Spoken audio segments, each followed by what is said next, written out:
आज की वीडियो का टॉपिक है न्यायिक सुधार की दिशा में एक कदम। न्यायपालिका लोकतंत्र का एक मजबूत आधार स्तंभ है। संविधान निर्माताओं ने न्यायपालिका के महत्व को समझते हुए इसे कार्यपालिका से स्वतंत्र इकाई के रूप में स्थापित करने के लिए विशेष प्रयास किया है। भारत में न्यायपालिका के महत्व को इसी तथ्य से समझा जा सकता है कि जब केंद्र एवं राज्यों के मध्य विवाद की स्थिति होती है तो सर्वोच्च न्यायालय ही उनके विवादों को सुलझाता है, उसकी सीमाओं की व्याख्या करता है तथा उनका निर्धारण करता है।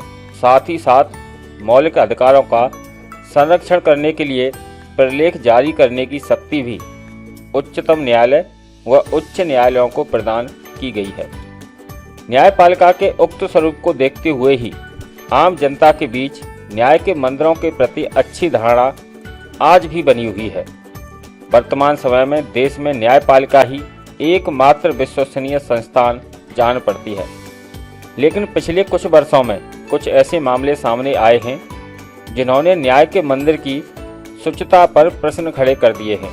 ट्रांसपेरेंसी इंटरनेशनल संस्था द्वारा पिछले दिनों भारतीय न्याय व्यवस्था में भ्रष्टाचार नामक रिपोर्ट में बताया गया है कि सर्वेक्षण के दौरान 77% लोगों ने न्यायपालिका में भ्रष्टाचार की बात को स्वीकार किया है। न्यायपालिका के पास अवमानना के लिए दंड देने का अधिकार है, जिसके कारण प्रेस भी न्यायिक निर्णयों की आलोचना करने से घबराती है। यही कारण है कि न्यायपालिका में भ्रष्टाचार बढ़ा है। 1973 में जब इंदिरा गांधी की सरकार की वरिष्ठता क्रम की उपेक्षा करते हुए A.N. राय को देश का मुख्य न्यायाधीश नियुक्त किया गया था, तब न्यायपालिका के बढ़ते वर्चस्व को लेकर विवाद खड़ा हुआ था, जिसके बाद 3 वरिष्ठ न्यायाधीशों ने अपने पद से त्यागपत्र दे दिया था। एक और उल्लेखनीय प्रकरण 2009 का है, जब केंद्रीय सूचना आयोग द्वारा सर्वोच्च न्यायालय से जजों की संपत्ति से संबंधित सूचना मांगने पर सर्वोच्च न्यायालय और केंद्रीय सूचना आयोग के मध्य विवाद छिड़ गया, जबकि एसोसिएशन फॉर डेमोक्रेटिक रिफॉर्म्स के मामले में स्वयं उच्चतम न्यायालय ने यह निर्णय दिया था कि संसद तथा राज्य विधानसभाओं के प्रत्याशी नामांकन के समय अपनी संपत्ति का ब्यौरा सार्वजनिक करें, किंतु यही निर्णय स्वयं पर लागू करने में न्यायपालिका ने संकोच किया। A.R. अंतुले बनाम R.S. नायक के बाद में भी न्यायालय ने निर्णय में कहा था कि राज्य की परिभाषा में न्यायालय शामिल है।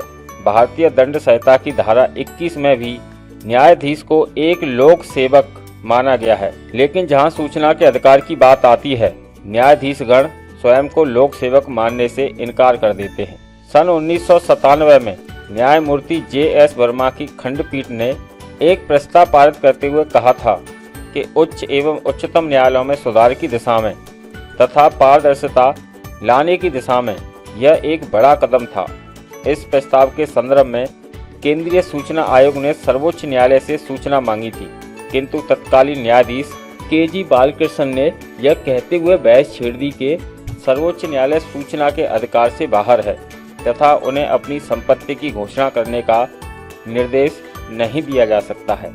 इस मामले ने नया मोड़ तब लिया जब कर्नाटक उच्च न्यायालय के न्यायाधीश D.V. शैलेंद्र कुमार ने स्वयं अपनी संपत्ति का ब्यौरा अपनी निजी वेबसाइट पर डालते हुए इसे सार्वजनिक कर दिया। इस घटना के अगले ही दिन प्रधान न्यायाधीश के साथ साथ सर्वोच्च न्यायालय के अन्य न्यायाधीशों ने संपत्ति की घोषणा करने का निर्णय लिया। यह कदम न्यायिक सुधारों की दिशा में एक बड़ा कदम माना जा सकता है। यह न्यायिक सुधारों की दिशा में एक ऐसे द्वार को खोलता है जिससे और ज़्यादा रोशनी की उम्मीद की जा सकती है। तो आशा करते हैं आज और अब से जो भी लोग बड़े बड़े पदों पर बैठे हैं, जो अपनी अनाप शनाप संपत्ति कमा रहे हैं, और संपत्ति कमाने के क्या तरीके हैं ये पूरी दुनिया जानती है, लेकिन बोलती नहीं है। हम चाहते हैं कि आगे आने वाले समय में भ्रष्टाचार में कोई सुधार हो, इसीलिए आप इस वीडियो को ज़्यादा से ज़्यादा लोगों के पास शेयर करें, जिससे सभी लोगों को ये पता चले कि जब उच्च न्यायालय और उच्चतम न्यायालय के न्यायाधीश तक अपनी संपत्ति का ब्यौरा सार्वजनिक कर सकते हैं, तो ये बड़े बड़े धन्ना सेठ जो ब्लैक मनी को छुपाकर आज बैठे हैं, वो क्यों नहीं करना चाहते, और ये सब कब तक चलेगा। अगर जानकारी अच्छी लगी है तो इस वीडियो को लाइक करें, शेयर करें और अगर अभी तक आपने हमारे इस चैनल को सब्सक्राइब नहीं किया है तो सब्सक्राइब करके बेल आइकन जरूर दबा दें, जिससे हमारी आगे आने वाली प्रत्येक वीडियो आपको सबसे पहले मिलती रहे। इसी के साथ नमस्कार।